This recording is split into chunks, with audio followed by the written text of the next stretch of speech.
Welcome everyone, Simon here from the Whales of Wall Street. IOTA on our radar today, IOTA on the exchange. Those that don't know much about IOTA, you can check out our intro videos on those. I'll leave those at the end of this one.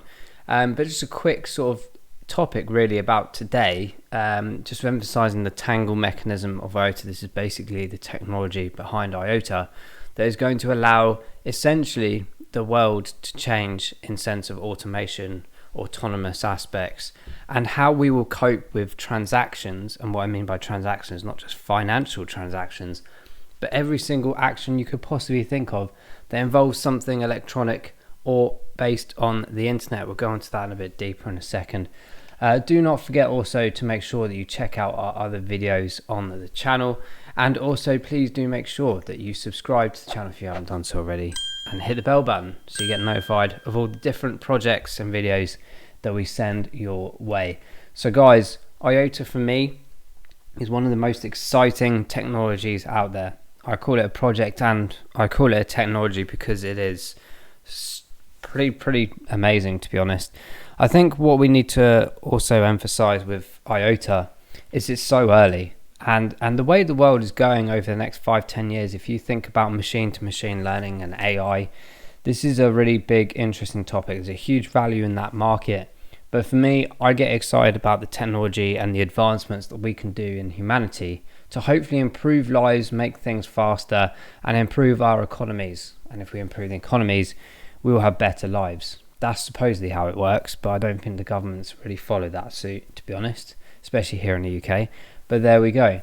So IOTA for me has something called TANGLE. As I said, if you want to know more about IOTA's deep learning and stuff, we can leave that link at the end of this one. But TANGLE is very interesting. It's on the protocol of like DAG. Now this isn't DAG about the constellation token, albeit that they are actually both similar technologies. DAG, the direct acyclic graph.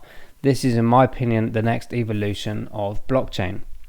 Now we're going to talk about that in a bit more detail with this case study here around the UK in the last couple of days, about the UK having its world's biggest automated drone superhighway. Now, to become automated, you need two things. You need an internet connection, usually at this moment in time, and this is why we try and advance 5G, and in some countries are already trialing like 6G and advanced ones as well. Because we need that bandwidth. We need all these things to be working simultaneously on a massive data algorithm.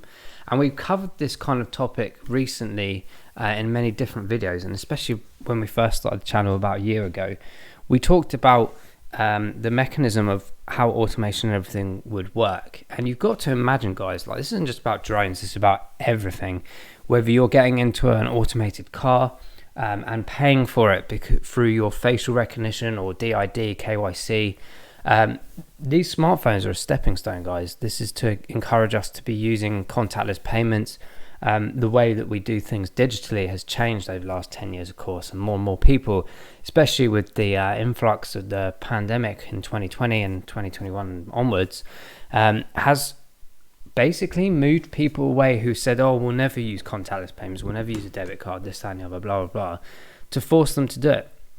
And that's across the board with loads of other different things as well. I always say this, the saying is around like creating a problem that you already have a solution for. So they create the problem, they have the solution, it implements, and everyone goes, oh, that's a great idea. Whereas before, they were like, this is a terrible idea. I don't want this on my doorstep. I don't want this in my world. For example, security, surveillance, AI, algorithm data of online and stuff. And now we're pretty happy that it's okay. You've been taking my data for the last 12, 15 years on my digital footprint and deciding what ads I do and don't want to see, and what technology should be planted in front of me, to being really happy about it. And this is the next step, guys. This is just one very small piece, and I want to make you guys understand what this is kind of relating to, the likes. And it's not just IOTA, there's a load of other chains that will be operating and helping with this as well across the world. We see these drone solutions here for things like deliveries, for things like medical deliveries. It could be into remote places, it could be up mountains, it could be in really remote areas. Remember in the Solve project that we cover, I remember about 6-7 months ago, someone saying to me, this is a really good idea of Solve, like healthcare management and blockchain management, and being able to see 24/7 care through your smartphone.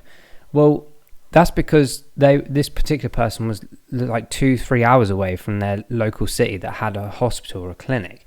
And you think how crazy that is. And I'm not expecting drones to last like 3 hours. I mean, some of them might do if they're big ones like these NHS ones here. But it's really important to understand that there's so many mechanisms to these drones and automation in general. We talked about like agriculture, where we have automated harvesting, automated seeding based on supply and demand algorithms, rather than just, oh yeah, we're going to do a load of these crops and probably half of them get wasted because no one wanted them at this particular time. All on a big algorithm. Like I said, with cars, wireless charging, transactions, right? Every action is a transaction. Every action. That's where the word's coming from, the transfer of an action. And we always familiarize ourselves with the thought process of finance transactions. Like if I pay you, that's a transaction. But a transaction can also be a movement, or indeed a solution like a drone delivering something. If you think about it, this medical drone has had to have an automated picking of medicine. It's had to have the supply of that medicine from a distributor, a creator of that medicine, and within 3 or 4 intermediaries. It's no different to like the passing of tax, right? They always say that money passes hands about 7 times in its cycle. And that's because if you think about it, a product being manufactured, you're paying people, you're then manufacturing it to go into supply, you go into supply into the retailer or the shop, it then goes to a person, that person then pays, and all of those movements is a payment of tax, right? VAT. 7 times, 6-7 times over. And it's no different to this as well. So when we're talking about the complexities of finances in the background, I'm just going to put this back in fruition. Bear in mind, this is early. 5.6 messages per second. You see this coming in. Now, take your mindset to 5-10 years time when everything is on blockchain in terms of its movement and transactional ability. Actions. We're talking about actions. Let's call it actions from now on. Every action is processed as a verified element in blockchain history and verification and processing. And everything, like I said, transportation, agriculture, supply chain, deliveries, everything that you could possibly think of. You walking up to an advert, a digital advert in the streets in 5-10 years time, which is catered for you. Everyone else sees a different advert to you, but that's a transaction because it's been computed in the background via AI what you do and don't like based on your previous behavior, and it's also been paid for already by the advertisers, the viewership, the advertising spend, all of this stuff, everything. So this is why DAG was important, because it doesn't go necessarily on the linear algorithm of blockchain in sort of, if you think of it like a vertical line. And yeah, with blockchain, we're going into massive detail, but when I was doing my thesis on blockchain cryptography a couple of years ago, it was all about how the Merkle tree and the roots work and how the processing creates these different layers of blockchain. DAG has a system where it's utilizing like IOT or Internet of Things, everything connected to the internet. So if something goes wrong, it can redivert another passage into that to keep it running. And it's the same for the verification, it's the same for the transactional processes. It's like, right, this drone is doing this, but it also needs about 10 other things to happen before it to make this drone be able to do what it needs to do. And then all of a sudden, these 10 things are done within like seconds rather than days or hours or manual manpower. It's all done automatically. And this is the world that we're entering, guys. Whether you like it or not, some of us can say, well, it makes people lazy. Does it mean that we get more time to explore and enjoy things? This is where the conversations about CBDC come in and things like basic universal income, because we all need to have money, right, to do stuff. But if we're in a feeless world where IOTA tends to boast itself and a lot of other projects do, it's almost like, well, if all these things can be essentially feeless, and that's an important point, because if you think about it, we don't want to be paying the ends of the world for all these different transactions. And that's why we need to consider questions around supply of utility tokens and things like this, or how staking works, because we do need that to mint and create new opportunities to transact. Because if you think about it, if everything was like $1 a token or something, and we only had a supply of like 10 million, well, 10 million transactions is going to go really fast, right? So in a year's time, when they run out, what we're going to do? So you have to think about this. When is the point that we switch around? Like we've seen with a couple of projects now going, oh, actually, yeah, we're increasing the supply. And you think, well, why are you doing that? As an investor, that doesn't help me because it means the price doesn't go up. You've got to think about these things of how these technologies will work in the future. And this kind of plays into my strategy. I always believed that I would try and exit as much as possible out of these markets by 2025, because I think beyond there you've got a huge mass adoption, but then you've got the actual adoption of the technologies, and for those to be properly adopted, you can't essentially really have a maximum supply unless it's a value currency or something like this. But if it's a technological advancement like this that requires the transactions to be done, you either have to have a good staking module in there or indeed a minting module in there to counteract that. But then where does that leave the price points and things like this? So it's a really big question, and I'm kind of excited because you're invested in these things because you believe in them and you know you could probably make some money out of them over the next few years. But you've also got to think ahead as to like, hang on a minute, how does this technology actually going to work? I see a lot of people, even like with big projects that we follow, like quant and everything, everyone's sat there going, what if this is a rug pull? Or what if they just turn around next month and say, actually, yeah, we're increasing the supply. And then the prices fluctuate or change magnificently in your portfolio. Well, that's the thing. This is the space that we're in because everything's unknown still. So like I said, I believe in IOTA. I believe in this phenomenal project. We have had the Shimmer and the Assembly tokens on top recently with the staking protocol of IOTA and Firefly wallet, which we covered many times. I mean, Shimmer and Assembly have their own plays in IOTA ecosystem for creating the dApps, the different systems, the different projects on the IOTA system, as well as the scalability factor. Scalability is going to be hugely important for an automated and autonomous related project like this in the near future. And that's just some of the parts of what IOTA does. I think it's the most interesting. That's why I'm bringing it to the attention. But for me, this is going to be really interesting. People in media or the end of the media, like watching TV and stuff, will see this and go, oh, this is really interesting. That's great. But 90% of the people will have no idea how this automation works. Now, automation can work with AI without blockchain at the moment, but it will come a point where everything from an economic perspective and transactional history and logging and making sure that it's all on an algorithm with everything on the system, that's where blockchain kicks in, and this is where it's all happening. So do keep an eye on this kind of thing because I think it's really, really interesting. And I just wanted to pinpoint those things about IOTA. It's a phenomenal project. As I said, DAG for me is the evolution of blockchain, and there'll probably be even more evolutions after this as well. But we're now at this fast space. Imagine when I was first at uni, starting back at our parts of the noughties.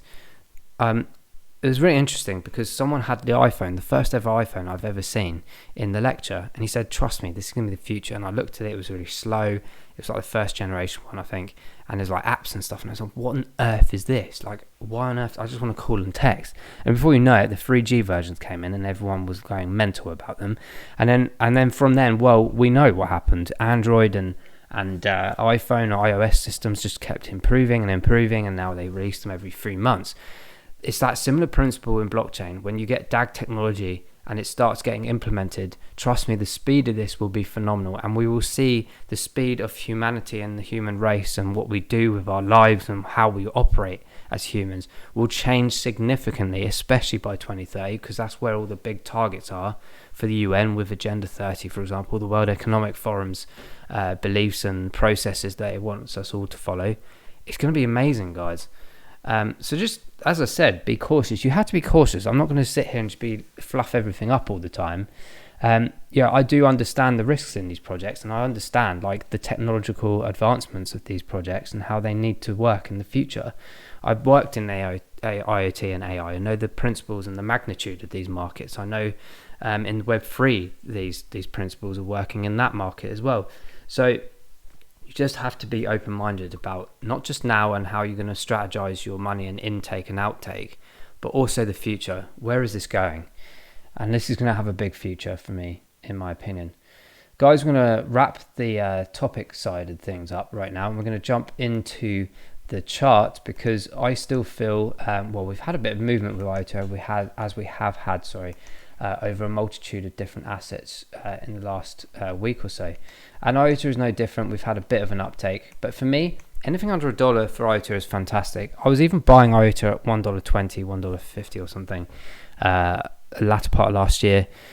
It had a very big 2021, and that's a point that we'll make really quickly in a second. But for me, it's down at a very low area. It's on the way up at the moment, which is why I've stopped buying for now. I'm just going to wait for a couple of dips if they do kick in. You can see here that we've had that uptake. We're now balancing ourselves on this 30-cent mark. So far doing well in the last 2 days. Very interesting indeed, because this matches back here on the 24th of June that was rejected.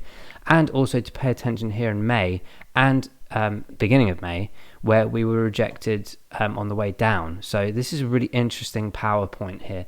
And I'm going to point out as well, these movements here back in October 2020, can you believe it, all the way back there, and into January 2021, because this was arguably, other than the last 2 months, this was the last time we were at these areas, and there was a lot of activity around here.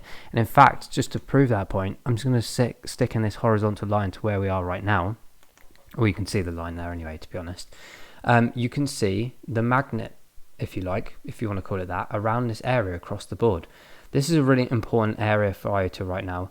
Yes, of course, we can still come back down, because we will probably come and retest the below 30-cent mark here, just literally at 0.29 or 29 cents. The next step down is 27 cents. This is where I have my dip order in. I do believe, and this is not factual, this is my belief on the data and everything that I've seen on the various other charts, including Bitcoin, that we sometimes see in these cycles, these like what they call like maybe fake outs or FOMO activity, people dumping money in because they're getting excited, the prices are rising a bit more. And we've seen this on a number of cycles. That's not to say we're going to definitely repeat the previous cycles, but we still have to be aware. No one knows exactly where the bottoms are or the tops are.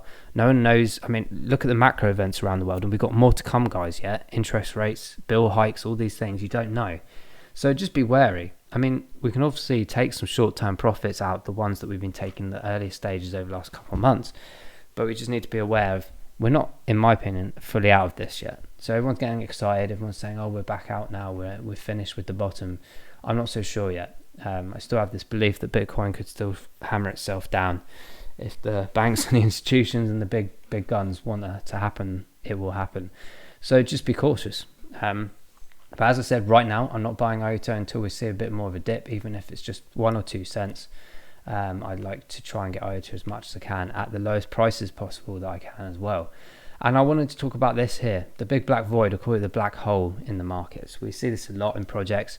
My point being is that where we are right now is very much matching around the areas that we saw, as I said, in January 2021. Since then, IOTA, with all its big announcements, its staking opportunities, the Firefly wallet improvements, etc., we had a big uptake. We had another uptake around the staking area, which was towards the latter part of last year. And this was really interesting because we've taken ourselves from the current roundabout points of 32, sort of 40 cents, all the way up, guys, to $2.68. It was massive. And we even pulled ourselves back up to nearer those areas of $2 again. And we've shot back down low points of around 23, 24 cents where I was accumulating like mad. Obviously, buying IOTA at 150 for me was quite expensive if you look at it in the comparison to where it's now. But I still believe in IOTA as a project in the future. I think it's going to be huge. And I'm not really fussed whether it's 150 or 30. Obviously, I want to get at low points. But at this stage, you just have no idea that it was coming back down to 30 cents. So here we are. And my point being is that this area, this big black void, was untested significantly. So we will be bouncing around, in my opinion, this area 30, 40 cents and maybe even up to 60 cents eventually over the next couple of months until we've identified these support levels properly. And I think we need that. We need that for stability to move up properly. Otherwise, all we're going to do is get fluctuated markets like this. And that's not what we want necessarily, unless you're like a proper trader and you're really taking advantage of these. But for me, the longevity, I'm waiting for confirmations of stability. So I would be interested to see, I'm sure on the macro levels, you can see on these fib retracements, we will definitely see some activity here back around this 50 cent mark. And the next one's up around 60, so just under 57, 58. So we've got a long way to go still, guys. But yeah, my point's being that just to keep an eye on the market, ensure that you're still understanding the world that we are living in right now. We're still in the middle of recessions, economy collapsing around the world. we need to take that consideration into the market. So don't always be fooled by these green moves. We've seen them before many times. You see the uptakes and we had a big drop down. So we'll just have to see. But I do have my low orders. I even have an order under 20 cents. It must sound like crazy, but I have them. And the staking of Assembly finishes soon as well.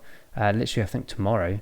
So we might see some price drops there as people sell off and they stop the staking. And a couple of indicators here to pinpoint.